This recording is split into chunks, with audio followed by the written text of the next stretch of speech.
法治故事耐人寻味，不容错过。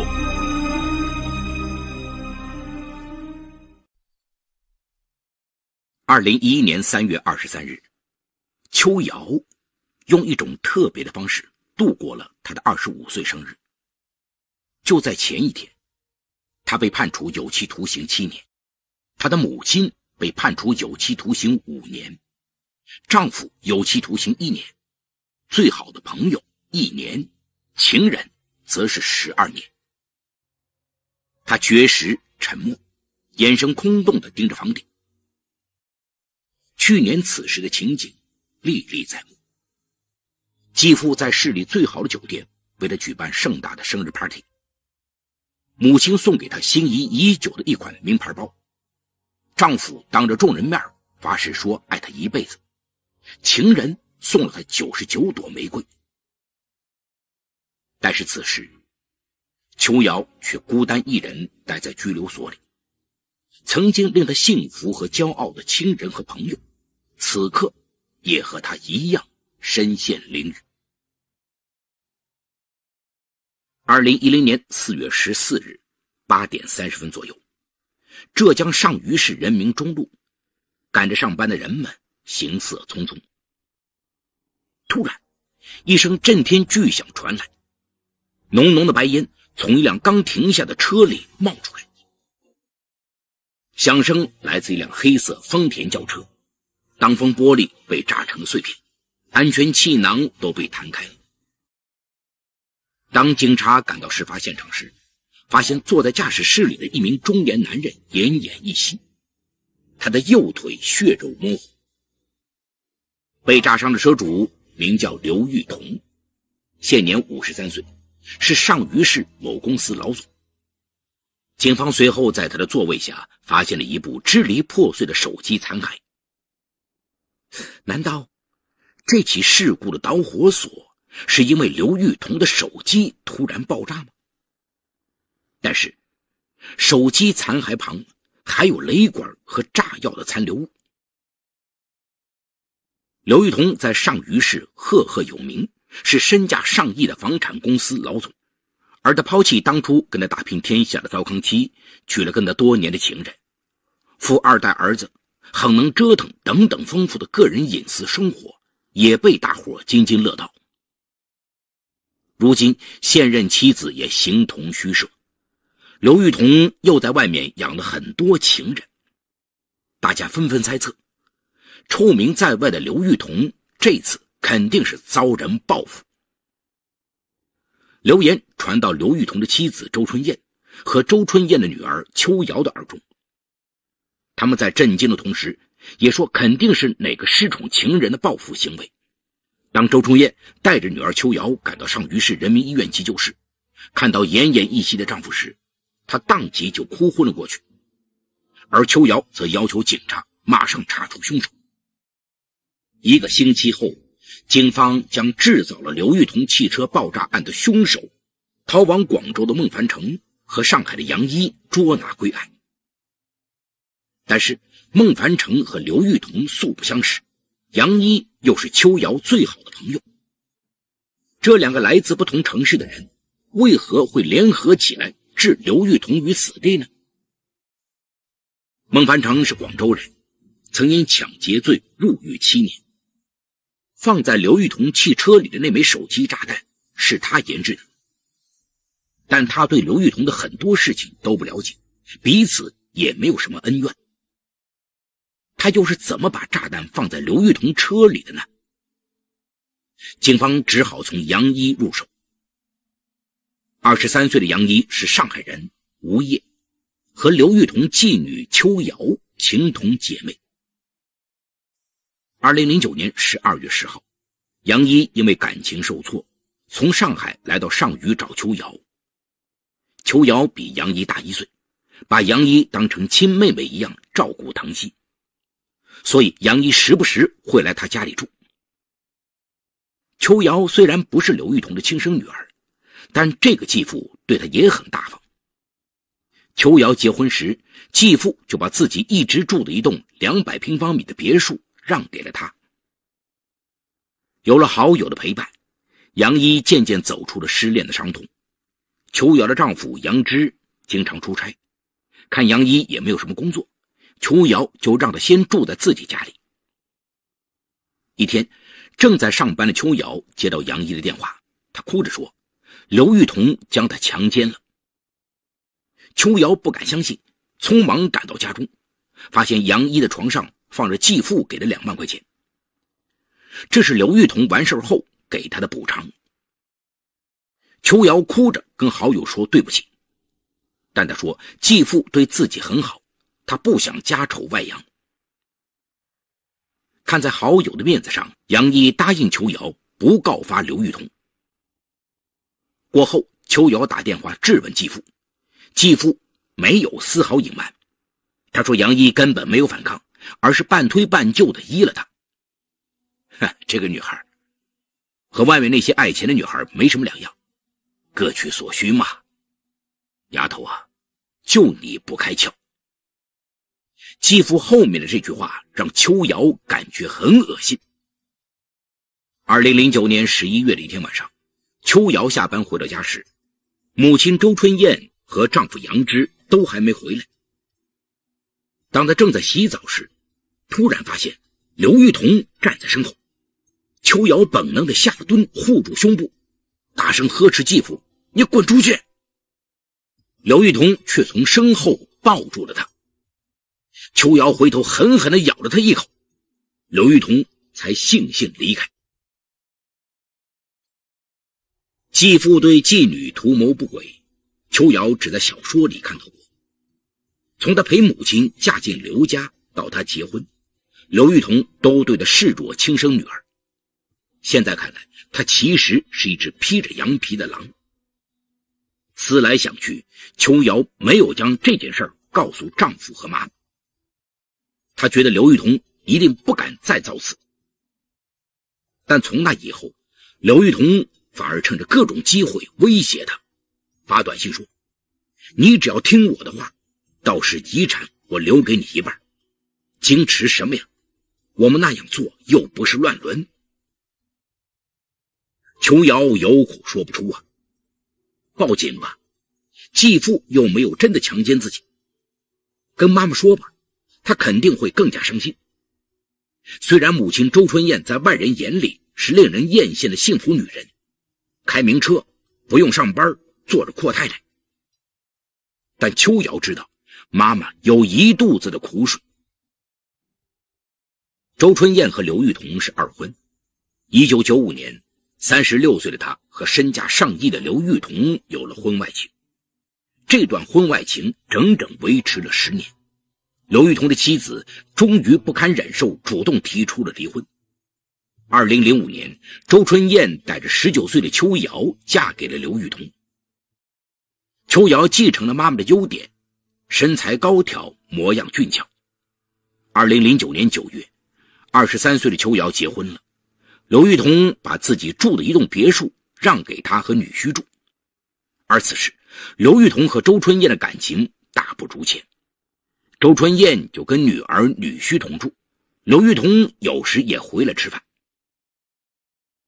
见继女没有反抗的举动，妻子也没有质问过自己，刘玉彤的胆子越来越大。有一天，他跟邱瑶说：“你很小时我就喜欢你了，喜欢我的小姑娘多了去了，要不是你，我怎么会跟你妈妈结婚呢？”继父常年在外沾花惹草，母亲经常暗自垂泪。邱瑶比谁都清楚妈妈的苦，她也曾劝妈妈离婚，但年近50的妈妈却没有勇气结束这种奢华的生活。邱瑶何尝不是呢？离开了继父，她只能靠1个月3000元的工资度日。但是当她得知继父和妈妈结婚竟是为了有朝一日得到她时，觉得自己不能再忍下去了。2010年1月的一天，邱瑶跟妈妈说了好友被继父强奸，自己被继父猥亵的事情，劝妈妈跟他离婚。没想到周春燕哭着求他：“他待你不薄，何况事后也给了杨一2万元，我让他以后注意点不就行了吗？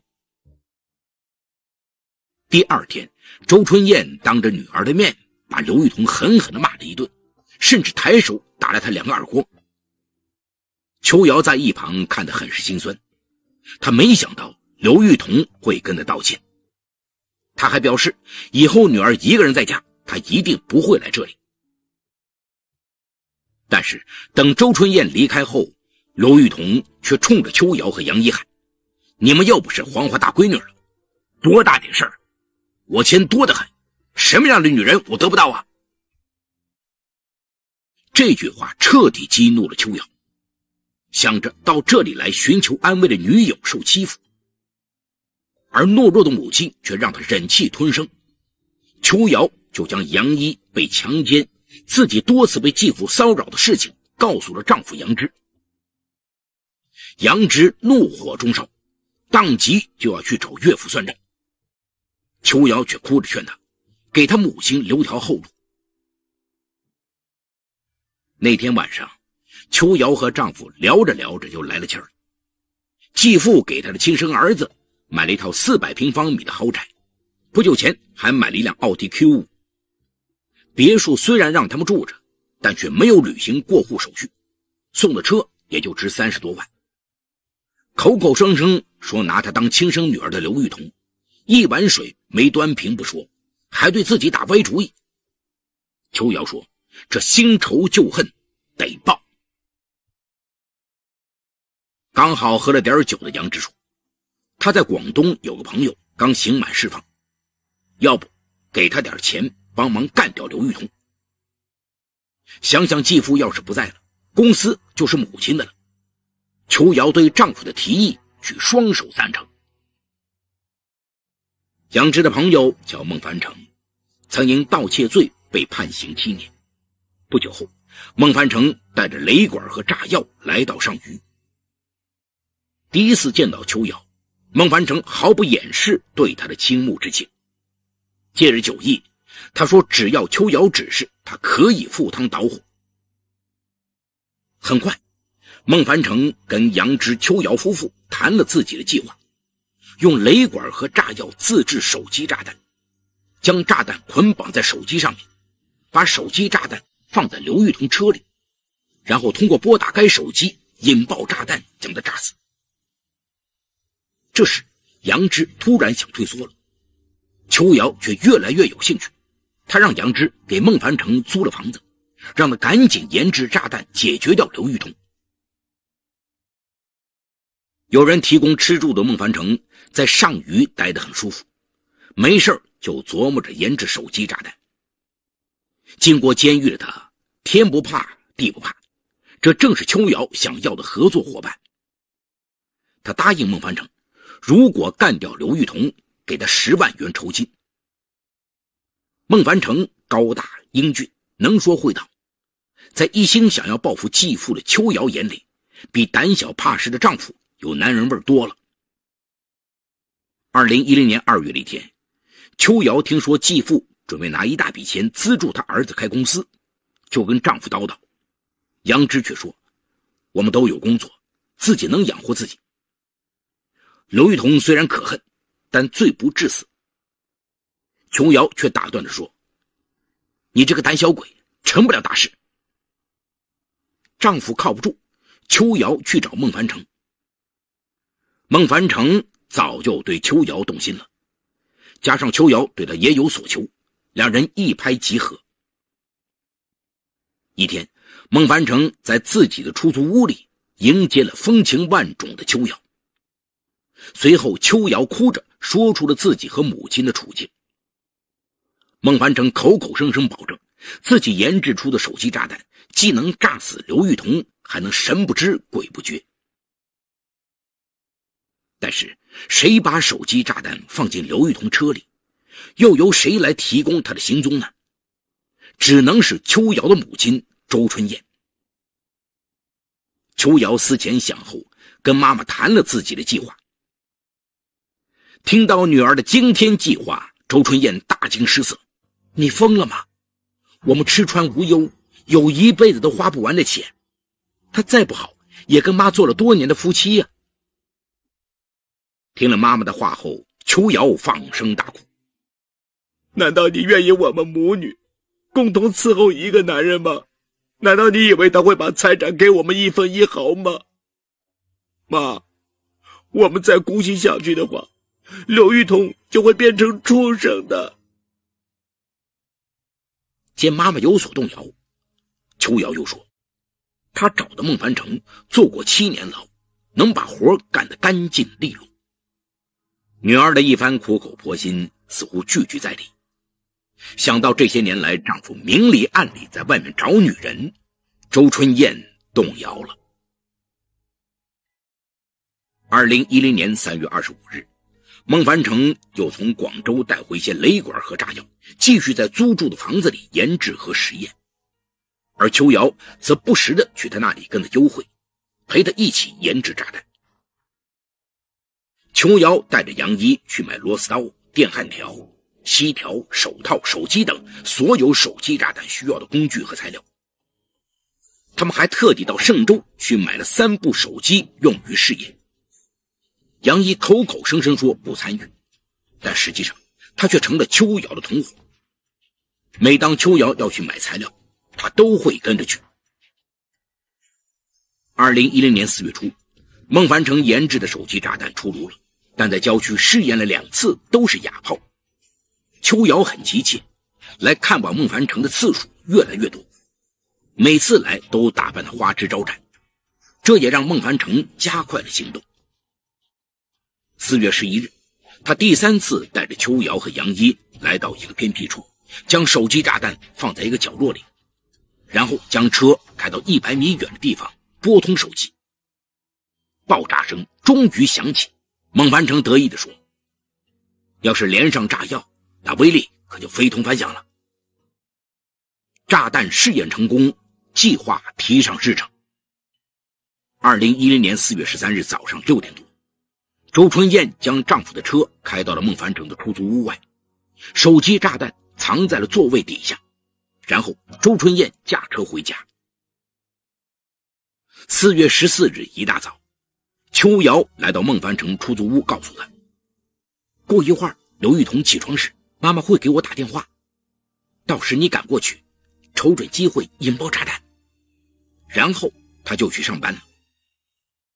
上午8点30分，刘玉彤驾车外出，孟凡成早等在刘玉彤家小区的外面。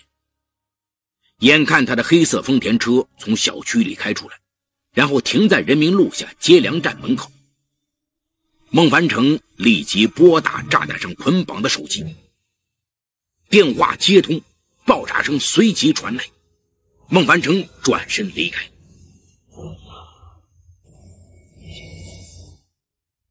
秋瑶和妈妈被警察叫到医院，得知刘玉彤的右腿伤得很厉害，但生命无忧。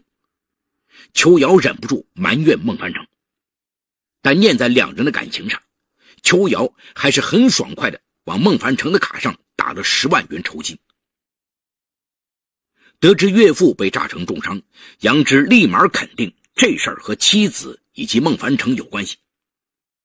想到家里还放着孟凡成第1次带来的炸药和雷管，杨枝随即将他们扔了。孟凡成和杨一在案发当天各自返回广州和上海，而周春燕和女儿装作若无其事地到医院探望刘玉彤。他们不知道，短短1周之后，孟凡成和杨一就被警方控制，而他们的罪行也随之昭然天下。在这起爆炸案中，尽管杨枝未直接参与，但他却在事后销毁了炸药和雷管，而杨一也陪同秋瑶参与了孟凡成研制手机炸弹的过程。杨枝一度觉得妻子这样做虽然残忍，但也有不得已的苦衷。